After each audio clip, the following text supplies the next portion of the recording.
1 வீக்னு சொல்லி தான் போஸ்டிங் போட்டீங்க. இப்போ 8 நாள் ஆகுது. நான் வந்த ஃபர்ஸ்ட் நாளே கெஸ்ட் ஹவுஸ்க்கு புலி வந்துருச்சு. அடிக்கடி பவர் கட் ஆகுது. என்னால இங்க ஒர்க் பண்ண முடியாது. அங்கே உள்ள மக்களும் அதே புலியோடையும் கரடியோடையும் நடையோடு தான் வந்துட்டு இருக்காங்க. நீங்க 2 பேர் தூங்குறதுக்கு அங்கே 10 பேர் முடிச்சுக்காங்க, தெரியுமா உனக்கு? அதுக்கு நான் என்ன சார் பண்ண முடியும்? அது கவர்மெண்ட் தானே பாத்துக்கணும். கவர்மெண்ட் தான் உன்னை அனுப்பிச்சு வச்சிருக்கு. கவர்மெண்ட் மெடிக்கல் காலேஜில் மெடிசன் படிக்கிற ஒவ்வொருத்தருக்கும் 1,70,00,000 செலவு பண்றோம். நீங்க படிச்சு முடிச்சு போய் ஃபாரின் வேலை பார்க்கறக்கா இல்ல, இங்க உள்ள மக்களுக்கு சேவை செய்வீங்க நம்பிக்கை தான். இது ஆர்டர் போட்டு செய்யற வேலை இல்லை. கொஞ்சம் மனிதாபிமானத்தோட இன்னும் 1 வாரம் இங்கே வேலை பாரு.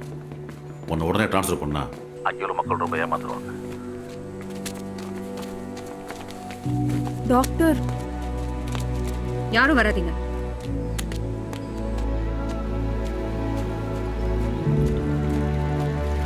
நான் என்ன சார் பாவம் பண்ணேன்? சும்மா இருக்கிறவங்களே அவங்க இஷ்டப்படி வாழ்றாங்க. நல்லா படிச்சு ஃபர்ஸ்ட் கிளாஸ்ல பாஸ் ஆனா என் இஷ்டத்துக்கு வாழக்கூடாதா? நான் இன்னும் ஒர்க் பண்ணலன்னா சொன்னேன். எனக்கு பிடிச்ச இடத்துல ஒர்க் பண்றேன்னு சொல்றேன். அது ஏன் சார் உங்களுக்கு புரிய மாட்டேங்குது?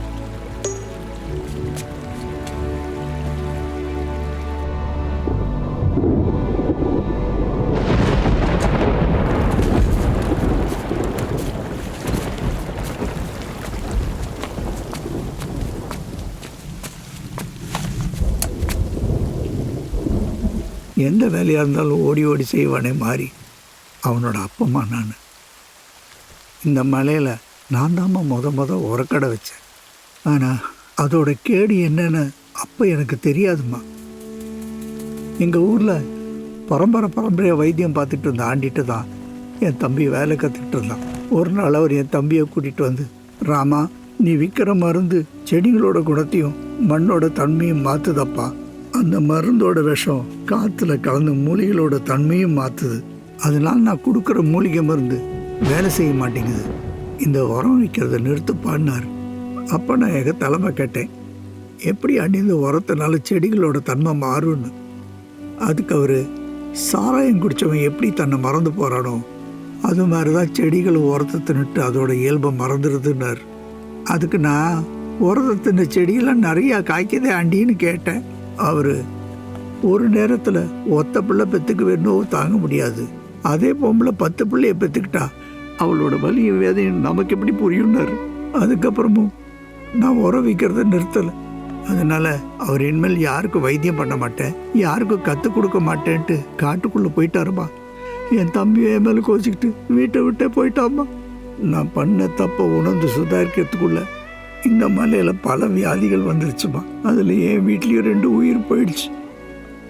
அதுக்கு நான் வித்த உரமும் ஒரு காரணம்னு தெரிஞ்ச உடனே வைத்தியர் ஆண்டியை தேடிக்கிட்டு காட்டுக்குள்ளே போனோமா. அங்கே ஒரு குகையில் அவர் உட்காந்த நிலையிலேயே செத்து போயிருந்தாருமா. நான் அவரை தூக்கிட்டு வந்து இந்த இடத்துல தாம்மா அடக்கம் பண்ணேன். அதுக்கப்புறம் நான் பண்ண தப்புக்கு பரிகாரமா நான் உரக்கடை வச்சிருந்த இடத்த கவர்மெண்ட்டை கொடுத்து போராடி ஒரு ஆஸ்பத்திரி கட்ட வச்சேன். ஆனால் நீங்கள் வர்றதுக்கு முன்னாடி வரைக்கும் ஒரு டாக்டர் கூட எங்கள் ஆஸ்பத்திரிக்கு வரலம்மா. நீங்களும் போயிட்டீங்கன்னா நாங்கள் என்னம்மா பண்ணுவோம்?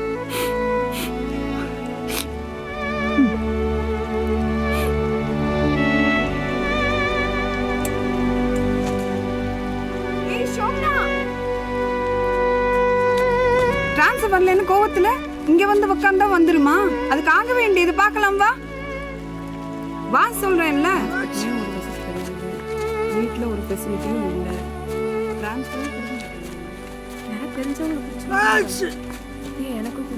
நாளைக்கு நீங்க ஹாஸ்பிட்டலுக்கு வாங்க. சரிம்மா. டாக்டர் அம்மா சொன்ன மாதிரி கரண்ட் இல்லைன்னா அவங்களுக்கு கஷ்டம் தான்டா. இதுக்கும் ஒரு மீட்டிங் போட்டுறாதீங்கடா. மூச்சு நல்லா இழுத்து விடுங்க.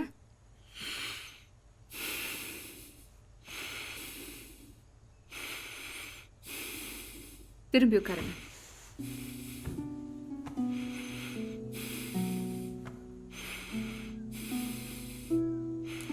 சாப்பாடெல்லாம் கரெக்டாக சாப்பிட்றீங்களா? இல்லை டாக்டர்ம்மா, ஒரு வேளை தான் திங்க முடியுது. எப்போ பார்த்தாலும் படுத்து கிடக்கணுன்னே தான் தோணுது. இந்த வரட்டு இருமல் தான் ராவெல்லாம் படுத்துது. டார்ச்சு கொடு.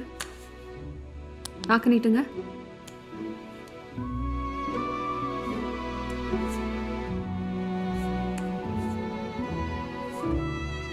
இவருக்கு பிளட் டெஸ்ட்டுக்காக சாம்பிள்ஸ் எடுத்துக்கோ.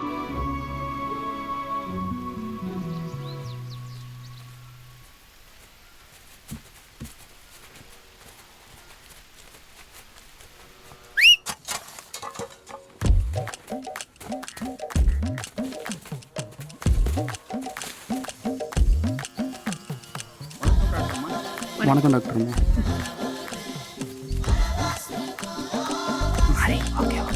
சரி, உங்களை முட்டாள் நினைக்கிறீங்களா இல்லை உங்களை புத்திசாலி நினைக்கிறீங்களா தெரியல.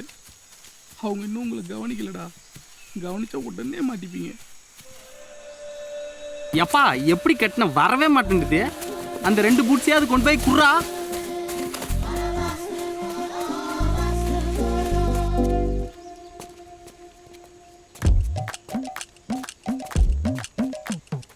டேய், எங்கள் அப்பாவெல்லாம் எதுக்கிட்ட தலைவராக்குனீங்க?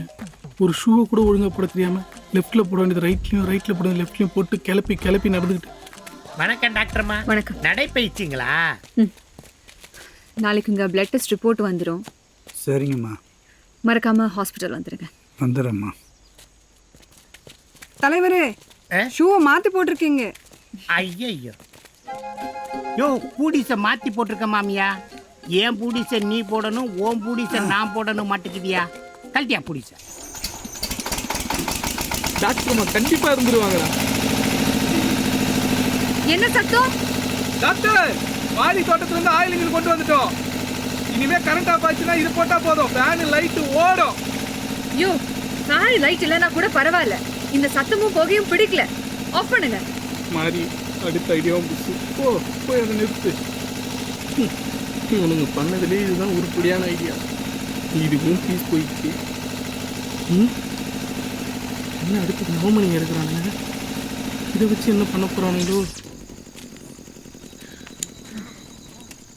அம்மா சோறு கொண்டு வந்திருக்கேன். யார் நீ? நான் அங்கம்மா மக நவமணி. அம்மா கீழே போயிருக்கு, அதான் நான் சோறு கொண்டு வந்தேன். ஓ, இது எத்தனாவது மாதம்? ஒரு 6-7 இருக்கும்மா. 6-7? அதுக்கு மேலே இருக்கும் போல இருக்கே. அப்போது ஒரு 7-8 இருக்கும். கரெக்டாக தெரியாதா? தெரியாதே.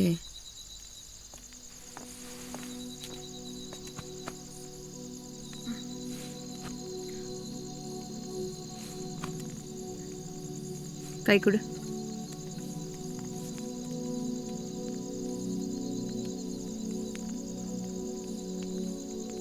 இல்லை, இது டெலிவரி டைம். இம்மீடியட்டாக நாமக்கல் ஜிஹெச் போய் அட்மிட் ஆகிடு. நம்ம ஆஸ்பத்திரியில் பார்க்க முடியாதா டாக்டர்? இதில் ஏதோ காம்ப்ளிகேஷன் இருக்கிற மாதிரி இருக்கு. எனக்கு தான் வயிறு வலிக்கவே இல்லையே. இவங்களுக்கு இதோட சீரியஸ்னஸ் புரியல. மாறி, இவங்களை இன்னைக்கே நாமக்கல் ஜிஹெச் கூட்டிட்டு போய் அட்மிட் பண்ணிடு. சரி டாக்டர்.